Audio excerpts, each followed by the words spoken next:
Pi equal to के बटा are row DV.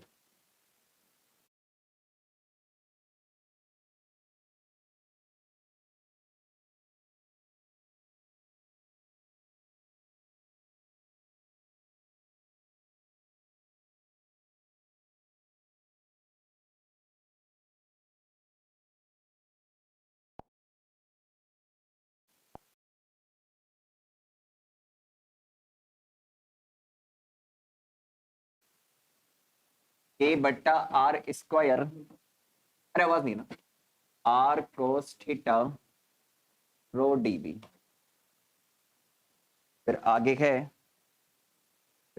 के बट्टा आर क्यूब, आगे है के बट्टा r cube integration r square 3 cos square theta -1/2 और फिर है रो डीवी।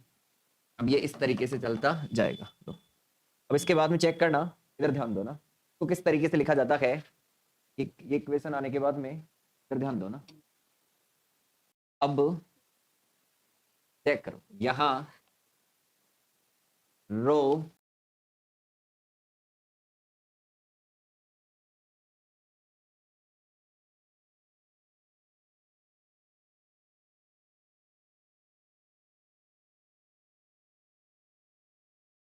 डीवी ये रिप्रेजेंट करता है किसको, P1 को, या P नोट भी बोल सकते हैं, P नोट को, ठीक है, यानी एकल ध्रुव को रिप्रेजेंट करता है ये, एकल ध्रुव को, ठीक है। क्योंकि रो डीवी का इंटीग्रेशन क्या होगा, आवेश होगा, क्योंकि रो बराबर होता है डी क्यू बटा डीवी।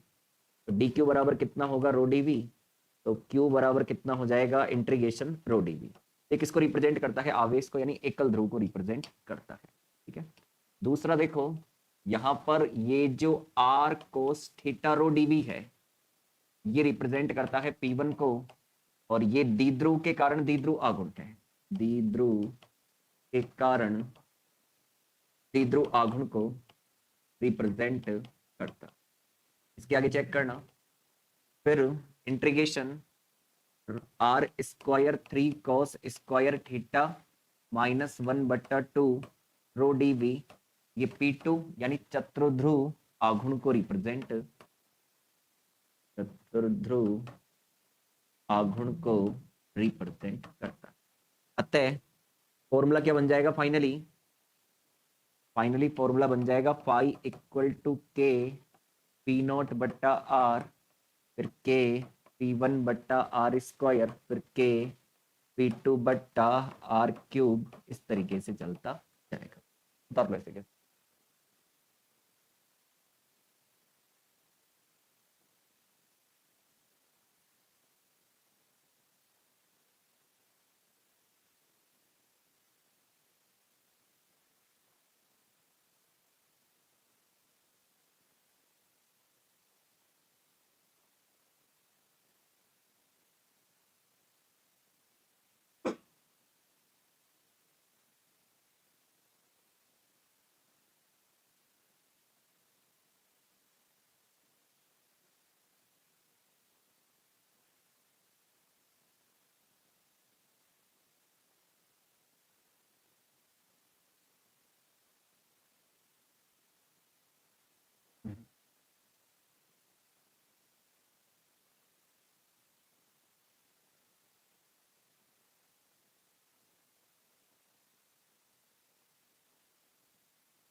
लिखना है इसके आगे, नाभिक में कुल आवेश प्रोटॉनों के कारण होता है।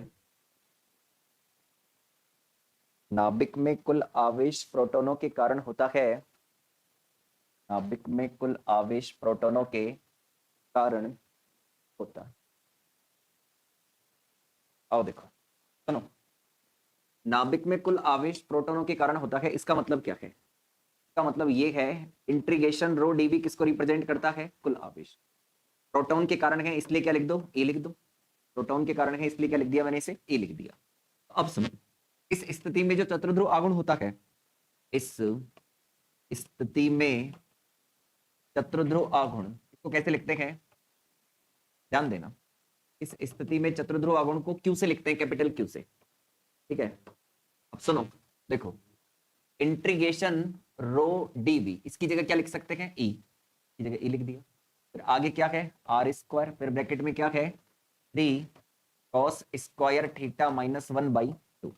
ठीक है, वे काम करते हैं, इस आर स्क्वायर को अंदर लियो, ये हो गया e/2, अंदर आएगा 3r square cos square theta minus का आर स्क्वायर। अब सुनो, z बराबर होता है r cos थीटा। z बराबर r cos थीटा क्यों होता है? जैसे देखो, ये हमारे पास में वो अल्पांश था, ठीक है, वो यहाँ से कितनी दूरी पर था? r दूरी पर। ये एंगल कितना था? थीटा। ये अक्ष कौन सी थी? z अक्ष थी। तो ये इस दिशा में घटक इसका क्या हो जाएगा? r cos theta. आप लिख सकते हो z बराबर कितना? r cos थीटा, यानी r का z दिशा में घटक क्या हो जाएगा? r cos थीटा हो जाएगा। तो यहाँ से फिर q बराबर कितना हो जाएगा? e/2, फिर आ जाएगा 3z स्क्वायर माइनस का r स्क्वायर। तो चतुर्ध्रुव आघूर्ण ज्ञात करने का फॉर्मूला ये हो गया। ऐसे कैसे लाइन लिखवाई थी उसके नीचे, ऐसे कैसे कर लीजिए। यानी नाभिक में कुल आवेश प्रोटॉनों के कारण होता है, के बाद फॉर्मूला आ गया चतुर्ध्रुव आघूर्ण ज्ञात करने का।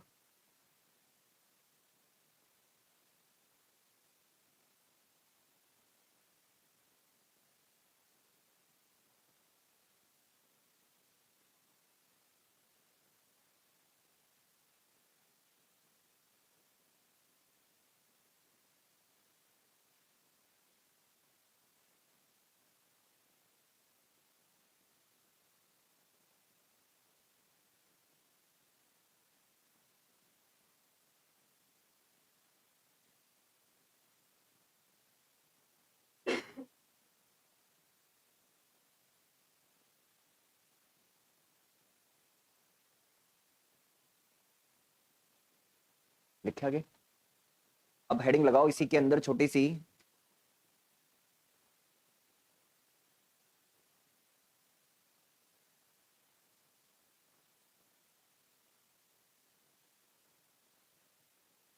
हाँ, लिखो इसके नीचे, हेडिंग लगाओ कैपिटल क्यू की निर्भरता। हेडिंग लगा लो छोटी सी, कैपिटल क्यू की निर्भरता। हाँ जी, कैपिटल क्यू की निर्भरता किन किन बातों पर निर्भर करता है? कैपिटल क्यू की निर्भरता 3 बातों पर निर्भर करता है ये मुख्यतः। सुनो, पहला, एक तो नाभिक में आवेश का वितरण किस तरीके का है? आवेश वितरण पर। आवेश वितरण की सममिति किस तरीके की है, उस पर निर्भर करता है क्यू। दूसरा, नाभिक के आकार पर निर्भर करता है। और तीसरा, नाभिक की आकृति पर निर्भर करता है। तो क्यू की निर्भरता किस किस पर है?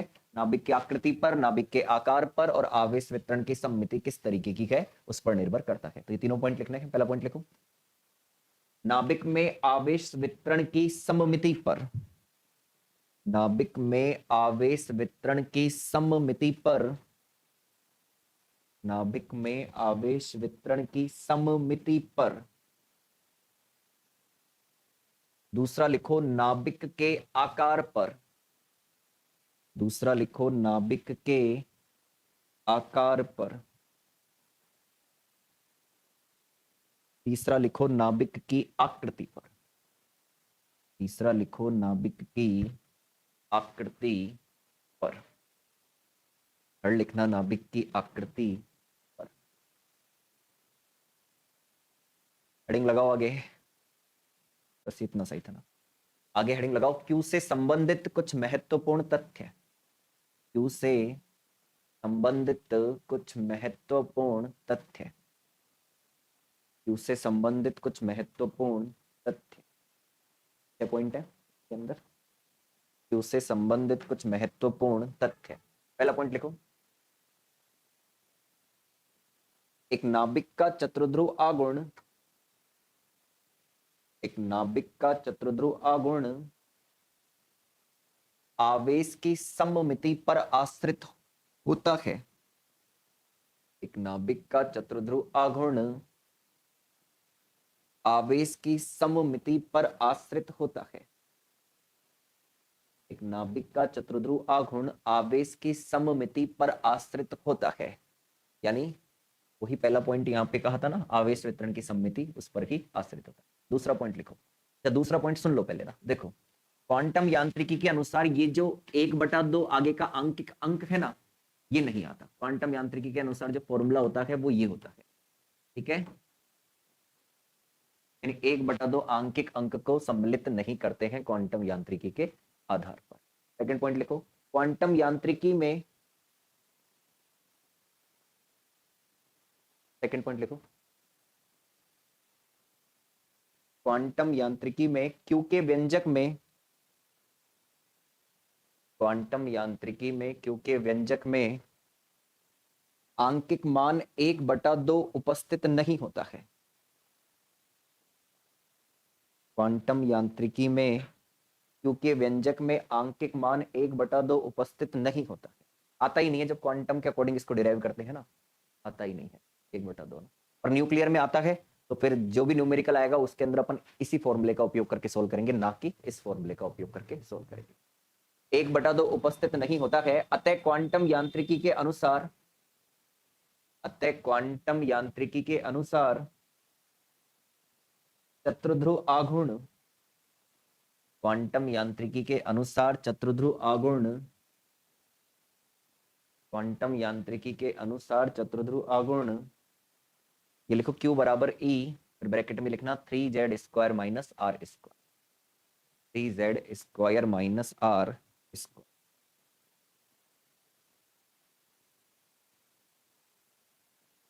चलो अब काम की बात समझना ना, आइएगा देखो। अब 3 स्थितियां अलग अलग आएगी, 3 पॉइंट, जिसमें पहला पॉइंट, तीसरे नंबर का पॉइंट क्या होने वाला है अपना, देखो। अगर 3Z स्क्वायर किसके बराबर हो, R स्क्वायर के बराबर हो, किसके बराबर हो, R स्क्वायर के बराबर, तो Q बराबर कितना हो जाएगा, 0। इसका मतलब पता है क्या होता है, इसका मतलब ये होता है कि 3Z स्क्वायर किसके बराबर है, R स्क्वायर के। अच्छा, R स्क्वायर को आप ऐसे लिख सकते हो, x square plus y square plus z square. क्या इसके बराबर तभी हो सकता है जब x बराबर y बराबर क्या हो, z हो। तो x y और z बराबर हो, तो इसका मतलब अगर मूल, जैसे अपन ये बनाते हैं, जैसे अपन इस तरीके से अक्ष बनाते हैं, तो ये लो हमने अक्ष बना दी इस तरीके से, ठीक है। तो ये मूल बिंदु O है, यहां से x में जितनी डिस्टेंस होगी उतनी ही y में होगी, उतनी ही। तो अगर आप यहाँ पर एक गोला बनाओ, ये सममिति किस तरीके की होगी, गोलीय सममिति को। इस तरीके की सममिति में होते हैं ये, गोलीय सममिति के अंदर होते हैं। कब, जब यहां पर क्या कंडीशन हो, x बराबर y बराबर z, और x बराबर y बराबर z कब आएगा, जब 3Z स्क्वायर किसके बराबर होगा, R स्क्वायर के बराबर होगा, तब ये गोलीय सममिति के अंदर होंगे। गोलीय सममिति के अंदर होने का मतलब हो गया x y और z, जितनी ये दूरी है, जितनी ही ये है, उतनी ही ये है। तो इस स्थिति के अंदर होगा, गोलीय सममिति के अंदर होगा। ओके, तीसरे पॉइंट के अंदर देखो बात, जिन नाभिकों के लिए, जिन नाभिकों के लिए 3Z स्क्वायर बराबर R स्क्वायर हो, बोलो ना, जिन नाभिकों के लिए 3Z स्क्वायर बराबर R स्क्वायर हो, उनके लिए कैपिटल Q बराबर 0 होगा, उनके लिए कैपिटल Q बराबर 0 होगा, उनके लिए कैपिटल Q बराबर 0 होगा। अतः ऐसे नाभिक गोलीय सममिति में होंगे, अतः ऐसे नाभिक गोलीय सममिति में होंगे, अतः ऐसे नाभिक गोलीय सममिति में, ये डायग्राम दिखा दो बस, केवल डायग्राम में, ऐसे नाभिक गोलीय सममिति में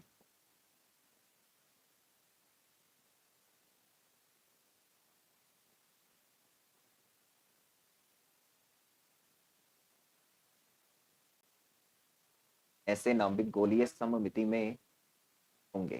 देखो अतः सभी दिशाओं में आवेश का वितरण सममित होता है। अतः सभी दिशाओं में आवेश का वितरण सममित होता है।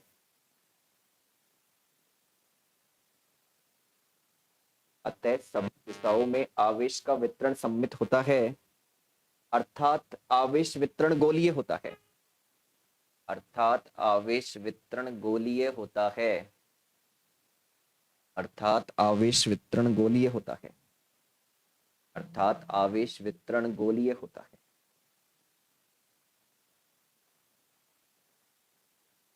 ठीक है, अब सुनो, ये स्थिति हो गई।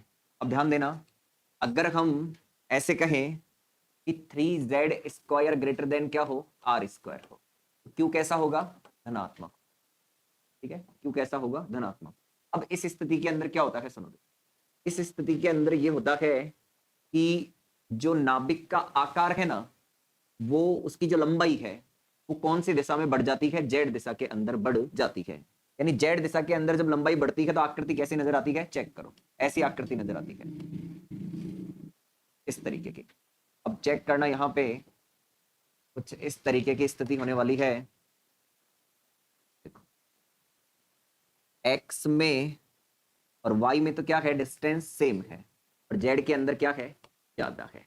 इस प्रकार के वितरण को बोलते हैं दीर्घाक्ष, दीर्घाक्ष वितरण कहते हैं। ठीक है, ऐसा वितरण कौन सा वितरण कहलाता है, दीर्घाक्ष वितरण कहलाता है। अब सेकंड, अगला पॉइंट लिखो, चौथा पॉइंट, ऐसे नाभिक जिनके लिए, ऐसे नाभिक जिनके लिए 3z² ग्रेटर देन r² हो, 3z² ग्रेटर देन r² हो, उनके लिए कैपिटल क्यू का मान धनात्मक होता है। उनके लिए कैपिटल क्यू का मान धनात्मक होता है।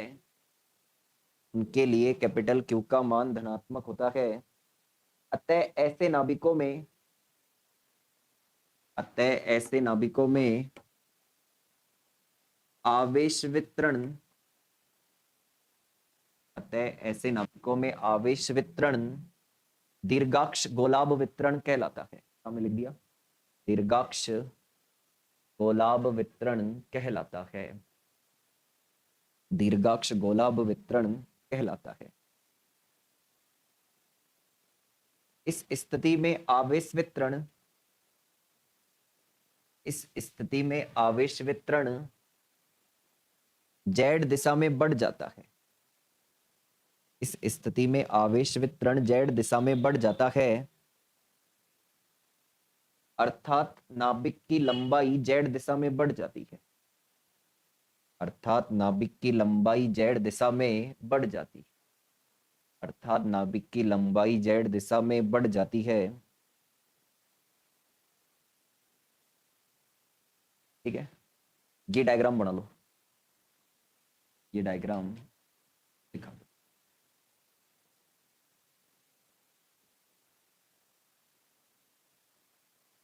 नाभिक की लंबाई जेड दिशा के अंदर दिखा दो।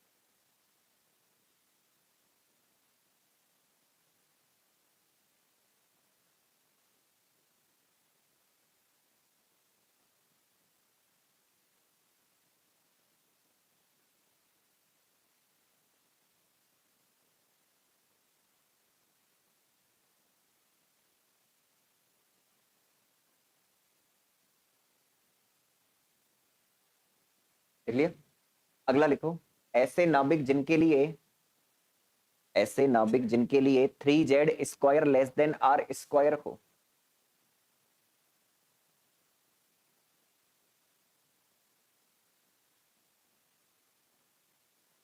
ऐसे नाभिक जिनके लिए 3z² लेस देन r² हो,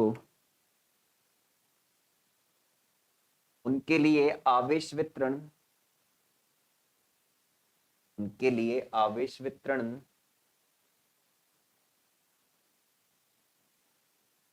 लध्वक्ष गोलाभ वितरण कहलाता है। लध्वक्ष गोलाभ वितरण कहलाता है। लध्वक्ष गोलाभ वितरण कहलाता है। ठीक है, इसे कैसे दिखाओगे डायग्राम में?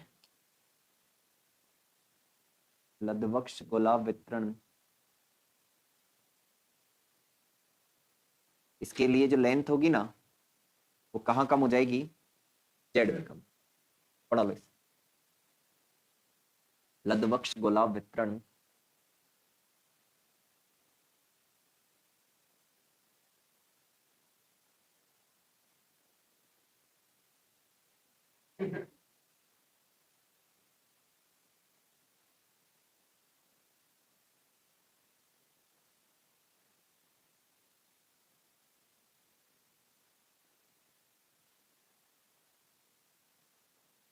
बना लिया डायग्राम?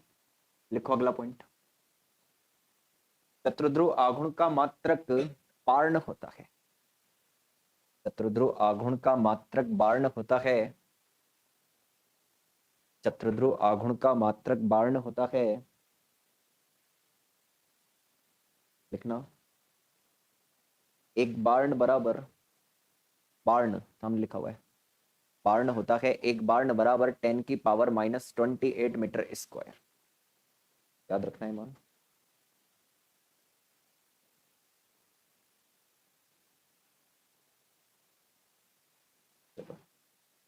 अब लगाइएगा गुणधर्म। पहले क्यू की निर्भरता थी, फिर क्यू से संबंधित कुछ महत्वपूर्ण तथ्य थे, अब आता है गुणधर्म। लिखा,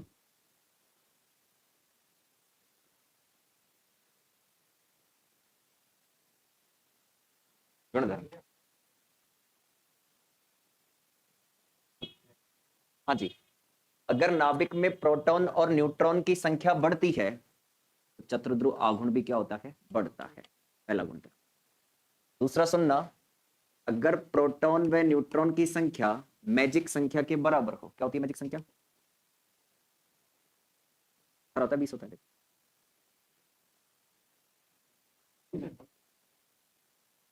तो अगर प्रोटॉन और न्यूट्रॉन की संख्या मैजिक संख्या के तुल्य हो, ऐसे नाभिकों का चतुर्ध्रुव आघूर्ण क्या पाया जाता है? 0 पाया।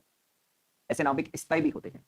तीसरा गुणधर्म सुनना, अगर चतुर्ध्रुव आघूर्ण धनात्मक और ऋणात्मक हो तो उस कंडीशन के अंदर नाभिक अस्थायी होता है, और अगर क्यू बराबर 0 होने पर नाभिक कैसा होता है? स्थायी। कुछ गुणधर्म है, लिखो पहला पॉइंट। चतुर्ध्रुव आघूर्ण के गुणधर्म है, हेडिंग लगा लो गुणधर्म। लिखना, नाभिक में, पहला पॉइंट लगा के लिखना, नाभिक में प्रोटॉन और न्यूट्रॉन की संख्या बढ़ने से क्यू का मान बढ़ता है। नाभिक में प्रोटॉन व न्यूट्रॉन की संख्या बढ़ने से क्यू का मान बढ़ता है। नाभिक में प्रोटॉन व न्यूट्रॉन की संख्या बढ़ने से क्यू का मान बढ़ता है। लिखो आगे सेकंड पॉइंट,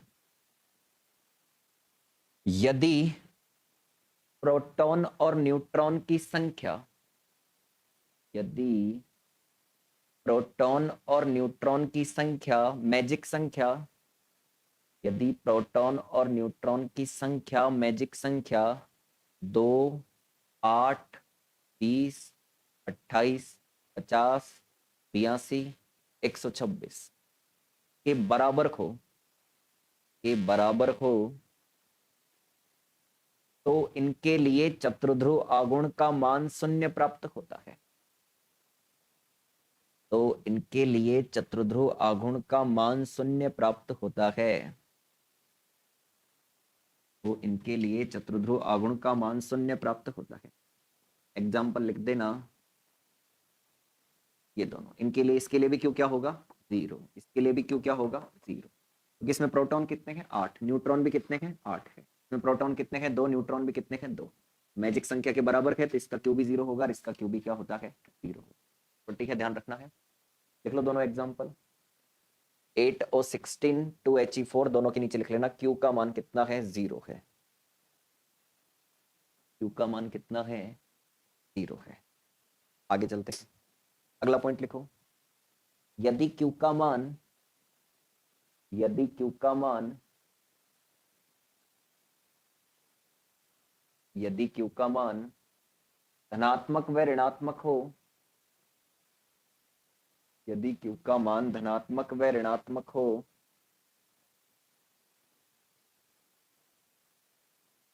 तो नाभिक अस्थायी होता है, तो नाभिक अस्थायी होता है। और Q का मान शून्य होने पर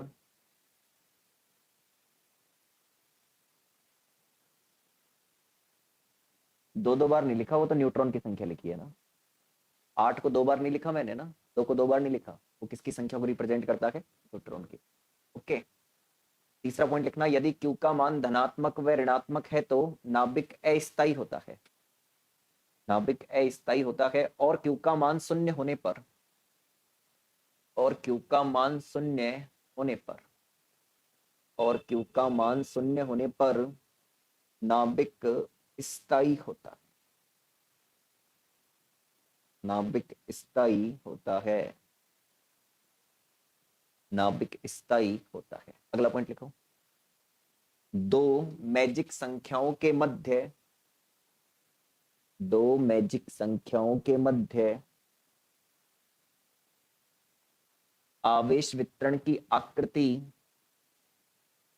दो मैजिक संख्याओं के मध्य आवेश वितरण की आकृति निम्न प्रकार से परिवर्तित होती है। आवेश वितरण की आकृति निम्न प्रकार से परिवर्तित होती है। आइएगा सुने, आवेश वितरण की आकृति निम्न प्रकार से परिवर्तित होती, दो मैजिक संख्याओं के मध्य। अब देखो मैजिक संख्या तो 82 और 126 भी है, इनके मध्य आकृति कैसे परिवर्तित होगी, इतनी आकृति हम याद नहीं रख सकते। और सबसे पास कौन सा हो सकता है? 2 और 8, इनके बीच का डिफरेंस कम है ना, इतनी आकृति तो याद की जा सकती है। कैसे याद की जाएगी चेक करो। तो पहले मैजिक संख्या क्या है? 2 है, फिर लास्ट वाली क्या है? 8, मतलब अगली मैजिक संख्या क्या है? 8 है। इसके मध्य आकृति कैसे परिवर्तित होती है? 2 3 4 5 6 7 8। तो दो मैजिक संख्याएं होगी 2 और 8, इनके मध्य आकृति कैसे परिवर्तित होती है ये हमें ध्यान रखना है। जो बड़ी संख्याएं हैं 2 8 20 28 50 82 126, तो 50 82 या 82 और 126 के बीच में वहां आकृति ज्यादा याद रखनी पड़ती है, तो केवल आपको तो ये ध्यान रखनी है। अच्छा सुनो, ये आकृति कैसी कैसी होती है मैं आपको बताता हूँ, देखते जाओ आप लोग, तो बस कुछ नहीं करना। पहली होती है गोलाब, इस पर 2 पर, 2 पर कैसी होती है? गोलाब होती है। ठीक है। अच्छा गोलाब के लिए क्यू बराबर कितना होता है? 0। अंतिम वाले के लिए भी गोलाब होती है, अंतिम वाले के लिए गोलाब होती है, तो इसके लिए भी क्यू का मान कितना होता है? 0। तब गोलाब या गोली है, क्यू का मान कितना होता है? 0। अच्छा इससे इधर वाले के लिए क्यू लेस देन 0 होता है। क्यू लेस देन 0 कब होता है? लघुवक्ष आकृति होती है ना, लघुवक्ष। तो लघुवक्ष आकृति के लिए ये होता है। ठीक है। अब सुनो, इसके लिए भी गोलाब होती है, गोली एक प्रकार से, के लिए भी क्या होती है? गोली होती है। ये बराबर सही गोला बना, उतना ही है, उतना ही है।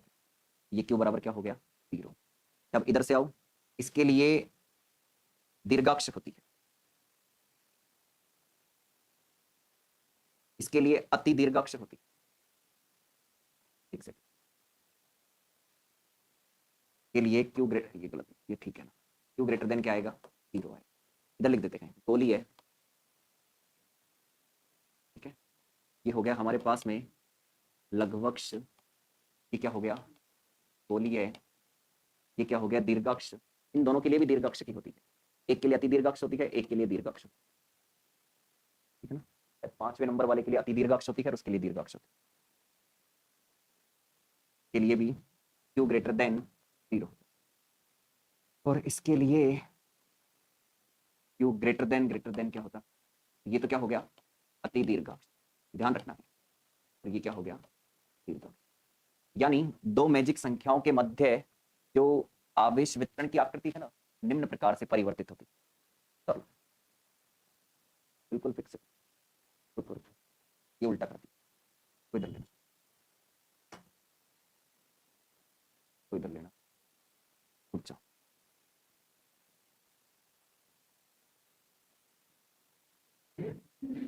ये दोनों में थोड़ा सा कंफ्यूजन रहता है, याद रखनी है।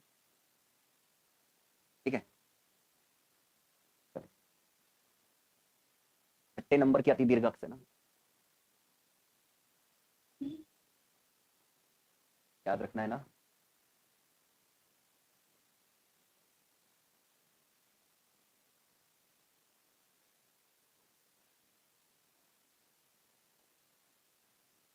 पढ़ाने के लिए किसने गई थी पहले?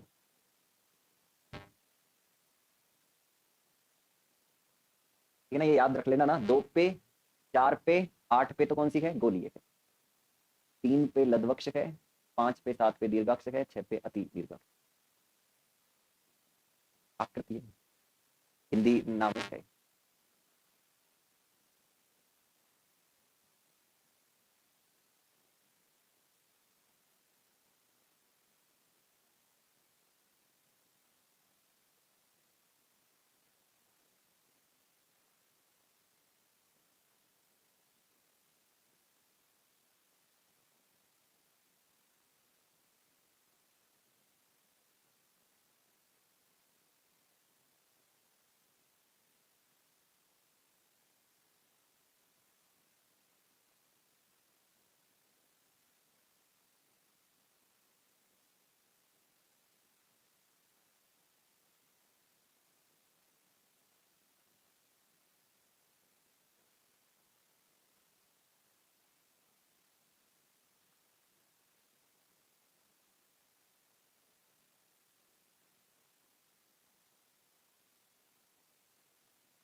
किसी नाभिक का चतुर्ध्रुव आघूर्ण, किसी नाभिक का चतुर्ध्रुव आघूर्ण किसी नाभिक का, क्वेश्चन न्यूमेरिकल है ना, किसी नाभिक का चतुर्ध्रुव आघूर्ण, बहस काफी हो, किसी नाभिक का चतुर्ध्रुव आघूर्ण समीशन, फिर आई लिखना, इधर लिखना E/2 3 ZI² माइनस RI² हो तो किसी नाभिक का चतुर्ध्रुव आघूर्ण सामने लिखा हुआ है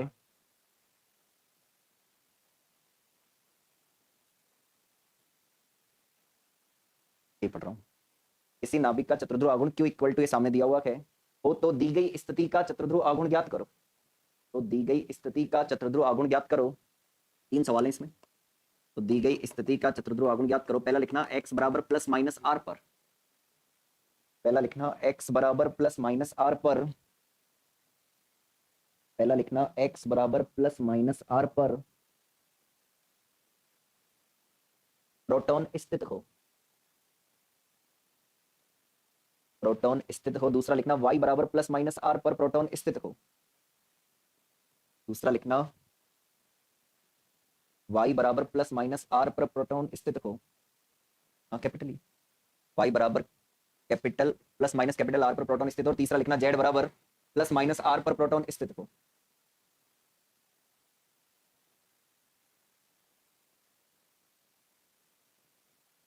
ठीक है, अब आओ देखो, बहुत साधारण सा सिंपल सा है, मेरे लिए बहुत आसान रहेगा, मैं बार बार चेंज करना पड़ेगा। चेक करो, x बराबर प्लस आर पर y बराबर 0 व z बराबर 0 होगा। अगर केवल बात चल रही है x की, यानी x बराबर प्लस आर, तो फिर y और z क्या होगा? 0। जब y पर लेंगे तो x और z क्या होगा? 0। जब z पे लेंगे तो x और y क्या होगा? 0। अब चेक करना, एक प्रोटॉन के लिए, एक प्रोटॉन के लिए चतुर्ध्रुव आघूर्ण क्या होता है? चेक कर लो, q बराबर E/2, फिर क्या था? माइनस का r², यही था ना। अब सुनो देखो, अब आपको पता है कि r² बराबर क्या होता है? x² plus y² plus z²। ठीक है, अब सुनो, q बराबर कितना आएगा? E/2 3z², इसका मान रखो कितना आएगा? Minus x square minus y square minus z square, क्या कट गया इसमें से? ये कट गया कितना, 2z square minus x square minus का वाई स्क्वायर। अब सुनो, इधर एक्स वाई और जेड क्या होगा, जीरो, क्योंकि वाई बराबर जीरो व जेड बराबर जीरो होगा। एक्स बराबर प्लस प्लस आर पर वाई बराबर जीरो व जेड बराबर जीरो है। अब सुनो कितना आएगा चतुर्भुज चेक करना, क्यू बराबर ई बाई टू, जेड का मान जीरो हो गया, ये माइनस का आर स्क्वायर हो गया, ये जीरो हो गया, तो क्यू बराबर कितना आ गया आंसर, माइनस का E R square by to. ऐसे ही आपको सबके लिए याद करना है, ऐसे ही सबके लिए याद करना है।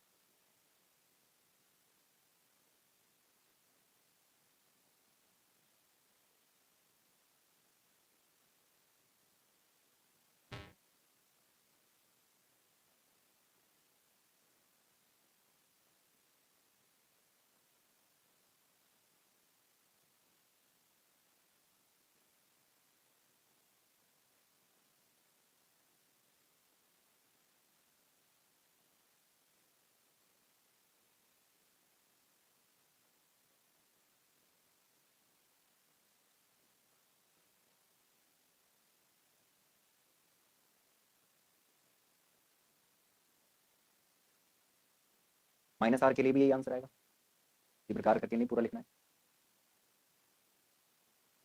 तो आप करते जाओ। वाई बराबर प्लस आर के लिए भी यही आंसर आएगा, वाई बराबर माइनस आर के लिए भी यही आंसर आएगा। आंसर चेंज होंगे केवल किसके, जेड के। एक के अंदर पहला है, मुझे तो इसी में परिवर्तन करना रहेगा।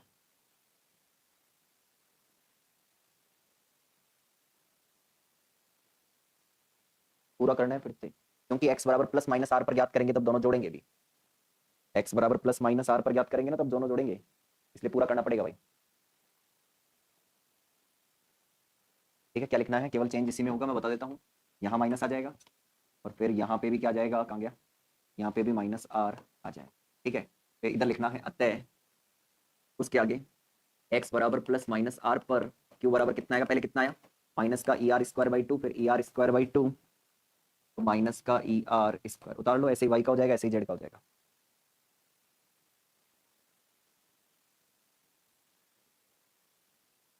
पूरा ऐसे कैसे उतारना है वापस, फिर वाई बराबर प्लस आर के लिए भी करो, वाई बराबर माइनस आर के लिए भी करो, फिर जेड बराबर प्लस आर के लिए करो, फिर जेड बराबर माइनस आर के लिए करो, फिर अंत में दोनों को जोड़ो। एक्स बराबर प्लस माइनस आर पर, प्लस आर पर minus E R square by to आया, माइनस आर पर भी यही आया है, दोनों को ऐड करना।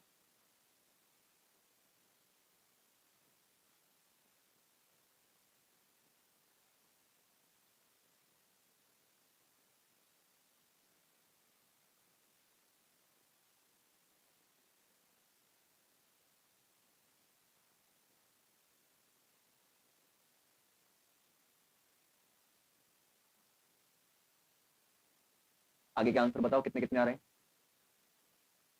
जेड का बता दो आप, तो जेड बराबर प्लस आर का और माइनस आर का कितना, हम्म? दोनों बताओ टोटल।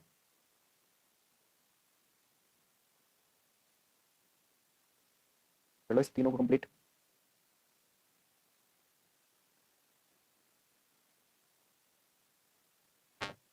तो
कर लोगे ये सवाल पूरा?